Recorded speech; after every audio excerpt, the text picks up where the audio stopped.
নমস্কার বন্ধুরা, কেমন আছেন সবাই? আশা করি সবাই খুব ভালো আছেন আর আমিও খুব ভালো আছি। তো প্রতিদিনকার মতন আজকেও একটি নতুন ভিডিও নিয়ে আপনাদের মাঝে হাজির হলাম। তো দেশ এবং দেশের বাইরে থেকে যারাই আমার ভিডিওটি দেখছেন তাদের সবাইকে পরিস কিচেন ব্লগে স্বাগত। আজকে আমার ভিডিওটি যারা নতুন দেখছেন তাদেরকে বলবো প্লিজ চ্যানেলটিকে সাবস্ক্রাইব করে চ্যানেলটির পাশেই থেকে যাবেন। আর যারা নাকি আমার পুরোনো বন্ধু তাদেরকে বলবো প্লিজ লাইক দিয়ে ভিডিওটি কন্টিনিউ করো। আর আজকে কিন্তু আমি সারাদিনের কোনো ব্লগ ভিডিও নিয়ে আসিনি। আজকে আমি তোমাদের সাথে একটা রেসিপি শেয়ার করব। আসলে আজকে ঘরের কারো কোনো পছন্দের খাবার রান্না করবো না, শুধু আমি আমার পছন্দের একটা আইটেম রান্না করবো আর সেটা তোমাদেরকে শেয়ার করব। তো চলো। প্রতিদিন সবার পছন্দের রান্না করতে করতে নিজে কি পছন্দ করি, নিজের কি পছন্দের খাবার আছে বা আমার কোন রান্নাটা ভালো লাগে সেই সব কিছুই আমি ভুলে গেছি। তো আজকে আমি বসে বসে চিন্তা করলাম যে আজকে আমি কারো পছন্দের কোনো রান্নাই করব না, আমি আমার নিজের পছন্দের রান্না করব। যদি সবার সেটা ভালো লাগে খাবে, আর না হলে নাই। বলেন তো, আমরা নারীরা সবার পছন্দের চিন্তা ভাবনা করি, কিন্তু সবাই তো আর আমাদের চিন্তা ভাবনা করে না। তাই আজ নিজের চিন্তা নিজেই করলাম। আমার শাশুড়ি মা, শ্বশুর, হাজব্যান্ড, ছেলে মেয়ে কারো খবর আমি নিলাম না। আজকে আমি আমার নিজের রান্না নিজের পছন্দ মতন করে খেয়ে নিব। তো আমি আসলে এই কাচকি মাছ নিয়েছি। কাচকি মাছটা আমার খুবই পছন্দের। আর কাচকি মাছ দিয়ে আমি যেভাবে রান্না করতে পছন্দ করি বা খেতে পছন্দ করি সেভাবে আজকে রান্না করব। আজকে কারো পছন্দ মতন আমি রান্না করতে পারবো না। এর জন্য কাচকি মাছগুলোকে আমি সুন্দর করে ভেজে নিচ্ছি। এই কাচকি মাছের মধ্যে কিন্তু একটু হলুদ, একটু লবণ দিয়ে আমি ভেজে নিতেছি। আসলে কাচকি মাছটা ভাজা ঠিক না, আসলে এটা এমনিতেই অনেক ছোট ছোট মাছ, তারপরও আমি ভেজে নিলাম কারণ মাছটা এমনিতে ভাজলে তরকারিটা ভালো লাগবে আর কি। তাই তো যার ভালো লাগবে সে ভেজে নেবেন, আর যার ভালো লাগবে না সে ভাজবে না, তাতে কোনো সমস্যা হবে না। তারপর এখানে কুচি কুচি করা কিছু আলু কেটে ভেজে নিচ্ছি হলুদ আর লবণ দিয়ে। আসলে আমি এই মাছটাকে দিয়ে হালকা একটু আলু, টমেটো, পেঁয়াজ দিয়ে হালকা একটু ঝোল ঝোল ভোনা ভোনা টাইপেরই করব। আমি জানি না এই তরকারিটার নাম আমি কি দিব, তবে ছোট কাচকি মাছের তরকারি সেটা তো বলতেই পারি, তাই না? তবে আমি যেরকমভাবে রান্না করে খেতে পছন্দ করি সেটাই আজকে আপনাদের সাথে আমি শেয়ার করতেছি। তো আপনারা আবার কেউ বলবেন না যে তরকারির নাম জানে না অথচ শেয়ার করতে আসছে। আসলে আমি নাম জানি না, তবে আমার এইভাবে রান্না করে খেতে ভালো লাগে, তো আমি সেটাই শেয়ার করতেছি।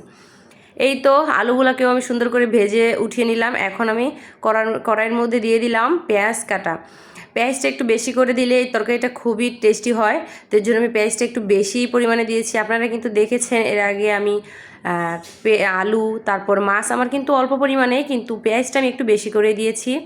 তার মধ্যে আমি 2টা কাঁচামরিচ দিয়ে দিয়েছি, যাতে করে কাঁচামরিচের একটা ফ্লেভার আসে তরকারিতে।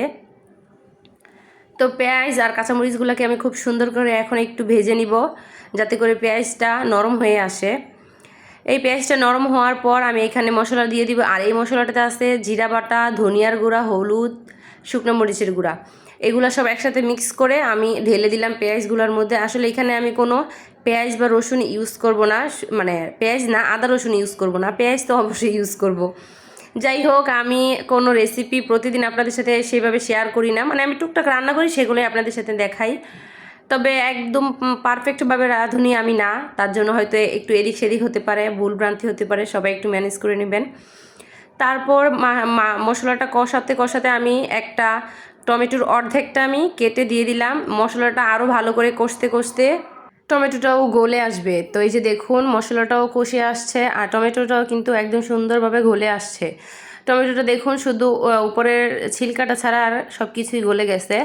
এই টমেটোর পিউরিটা যখন এটার সাথে মিক্স হয়ে গলে আরও সুন্দরভাবে একটা কষানো হবে, সেটা কিন্তু খেতে আরও বেশি টেস্ট হবে।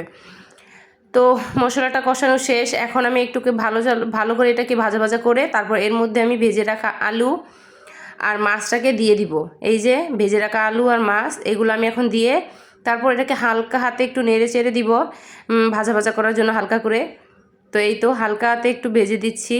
আসলে আমি আগেই বলে নিচ্ছি যে আমার কথায় বা আমার রান্নায় হয়তো ভুল ভ্রান্তি থাকতে পারে, আপনারা সবাই ক্ষমা দৃষ্টিতে দেখবেন। আর যারা যারা কিনা এতটুক পর্যন্ত আমার সাথে চলে আসছেন ভিডিও দেখতে দেখতে, তাদেরকে বলবো প্লিজ লাইক দিয়ে দিন, লাইক দিয়ে দিন, কারণ আপনাদের একটা লাইক পরবর্তী ভিডিও বানাতে আমাকে আরও অনেক উৎসাহ করে। তো প্লিজ সবাই একটু লাইক দিয়ে দিবেন। তো এই তো মাছটা দেওয়া আলুটা দেওয়ার পর সুন্দর করে একটু হালকা ভেজে ভেজে নিলাম। এখন আমি এটার মধ্যে একটু জল অ্যাড করে দিব, যাতে করে হালকা একটু মানে ভুনা ভুনাও থাকে, একটু ঝোল ঝোলও থাকে, এরকম টাইপের রান্না করব। তো এই যে মাছটার মধ্যে একটু জল দিয়ে দিলাম, বেশি দিব না, এটা যতটুকু কষে শুকিয়ে আসবে ওই আন্দাজেই দিয়ে দিব। তো আরেকটু দিয়ে দিব, এটা একটু কম হয়ে গেছে, যাতে করে যখন কষে আসবে তখন তো জলটাও একটু শুকিয়ে আসবে, এর জন্য একটু বাড়িয়েই দিলাম। তো এখন আমি আরও অর্ধেকটা কেটে রাখা টমেটো সেটাও দিয়ে দিব। এটা কিন্তু এই মুহূর্তে দিলে টমেটোটা পুরো গলেও যাবে না, তারপর শক্তও থাকবে না, এটা কিন্তু মুখে যখন পড়বে কামড়ে তখন আরও বেশি টেস্ট লাগবে। তো ভালো করে ঝোলটাকে শুকানোর পর আমি এর মধ্যে হালকা একটু ধনিয়া পাতা আর একটু জিরার গুঁড়া দিয়ে দিব, যাতে করে এর টেস্টটা খুব ভালো আসে। আসলে ধনিয়া পাতাটাও বেশি দিব না, জিরার গুঁড়োটাও বেশি দিব না, অল্প অল্প মাত্রায় একটু একটু দিয়ে দিয়েছি, যাতে দুটোটার ফ্লেভারই খুব সুন্দরভাবে আসে। এখন মাছটাকে আর একটু শুকিয়ে তারপর আমি এটাকে নামিয়ে নিব। মাছ তরকারিটা কিন্তু আমার প্রায় হয়ে আসছে। আর আমি কিন্তু এখানে লবণ ইউজ করিনি, কারণ আমি মাছেও লবণ দিয়েছিলাম, তারপর আলুর মধ্যেও লবণ দিয়েছিলাম, তাই এখানে লবণ ইউজ করিনি। তারপর টেস্ট করে দেখলাম যে লবণ ঠিকঠাক আছে, তার জন্য লবণ ইউজ করিনি। এই তো আমার রান্না শেষ, নামিয়ে নিয়েছি। দেখুন কতটা লোভনীয়, কতটা কালারফুল হয়েছে। রান্নাটা কিন্তু অসাধারণ হয়েছে। আমি কিন্তু মানে খাওয়ার পরেই আপনাদেরকে এই ভয়েসটা দিচ্ছি, অনেক অনেক সুন্দর হয়েছে। তো আমার ভিডিওটা এই পর্যন্তই, আপনারা সবাই ভালো থাকবেন।